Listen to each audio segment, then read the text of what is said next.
First while used Godavari ఈ 3,500 కోట్లతోటి ఈ డ్రైనేజ్ని ఈ పూడికల్ని మొత్తం కాలువల మరమ్మతులకు చేయాలి. ఎందుకంటే ఇది గోదావరి జిల్లాలో అన్నపూర్ణ అంటారు.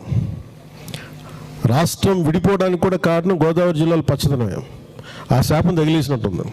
ఈరోజు గోదావరి జిల్లాలో మొత్తం కొబ్బరి చెట్లతోటి తెలంగాణ నాయకులంతా అంటారు కొబ్బరి చెట్లతో చాలా ఆనందంగా ఉంటుంది, మీరు ఏమంటుందని పచ్చదనంతో చాలా బాగుంటుందండి. ఈరోజు కొబ్బరి చెట్లు ముండలు కూడా లేవు, అంత దిష్టి తగిలింది కోనసీమకి.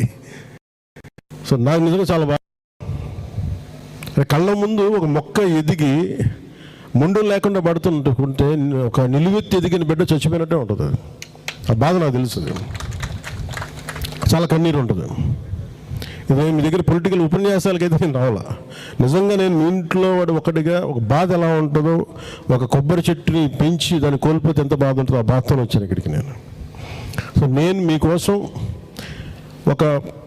ఇంకొక 2 మీటింగ్స్ చేస్తాను మీతోటి. అక్కడి నుంచి ఒక యాక్షన్ ప్లాన్ కరెక్ట్ మీరు నాకు 45 రోజులు ఇవ్వండి. 40 రోజుల తర్వాత 45 రోజులు కరెక్ట్గా మనకి జనవరి పండగ పోయిన తర్వాత నుంచి వీళ్ళు కమ్అట్ విత్ అన్ యాక్షన్ ప్లాన్.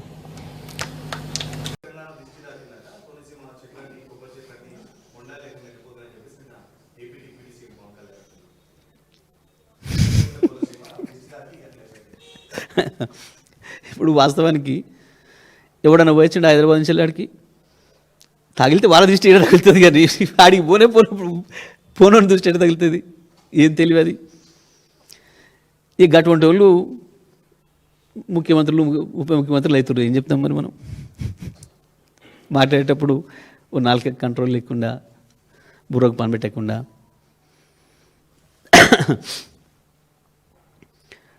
రోజు వస్తే వచ్చిపోయేటోళ్ళు 100,000 మంది అక్కడి నుంచి వాళ్ళు హైదరాబాద్ను చూసేది వాళ్ళు.